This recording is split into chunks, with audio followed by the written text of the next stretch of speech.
Écoutez, moi, je suis ici aujourd'hui pour appuyer Option nationale.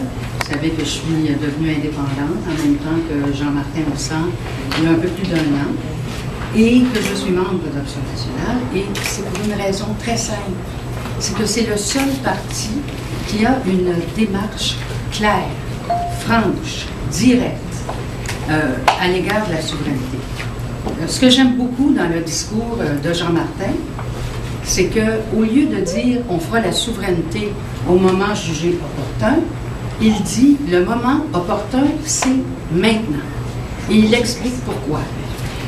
Et ça me rappelle la façon dont je l'ai connu, parce que nous étions tous deux membres d'un comité de députés sur la souveraineté, un comité du Parti québécois sur la souveraineté.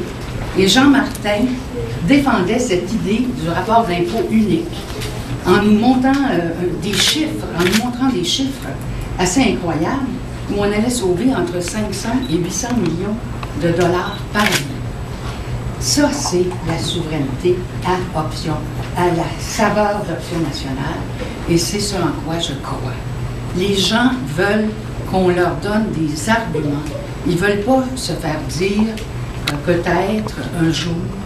Moi, je pense que l'approche d'Option nationale est l'approche gagnante. Et c'est pour ça que je suis de très près Jean-Martin Moussan. Oui, mais je parlais de la circonscription de l'Assomption aussi. Ça doit être doux à votre mémoire. C'est des beaux souvenirs. Vous savez, j'ai commencé à militer pour la souveraineté au début des années 70. J'en ai vu passer de toutes sortes d'engagements. J'ai vu le Parti québécois changer, se transformer, revenir à ses sources. J'ai vu surtout des dizaines et des dizaines de milliers de militants de la souveraineté qui ont toujours foi que c'est la solution pour le Québec, qu'on a le droit, puis qu'on a besoin d'avoir notre pays. Et ces gens-là, je vous avoue, qu'ils sont membres souvent du Parti québécois, je les admire énormément pour leur ténacité. Puis j'espère qu'un jour, on pourra tous travailler ensemble à la réaliser, la souveraineté. Tous ensemble. Dans nos statuts d'Option nationale, d'ailleurs, on est le seul parti à avoir un tel élément de statut. On s'est forcé à toujours mettre la cause devant la partisanerie.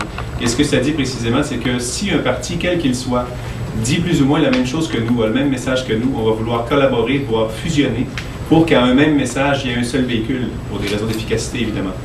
Ceci dit, comme je le disais, c'est vraiment unique à Option nationale de mettre la cause devant la partisanerie. Ceci dit, pour l'instant, les messages sont fort différents.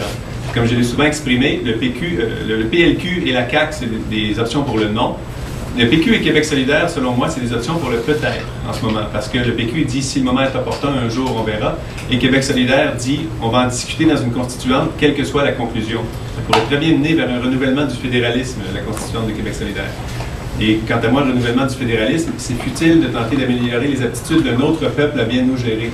On veut se gérer nous-mêmes. Donc le PQ et le QS, c'est plutôt des peut-être. Donc on est les seuls à avoir un message clair pour le oui actuellement. Et donc on a notre raison d'être de façon distincte. Mais le jour où d'autres diront oui clairement, on travaillera ensemble sans aucun doute.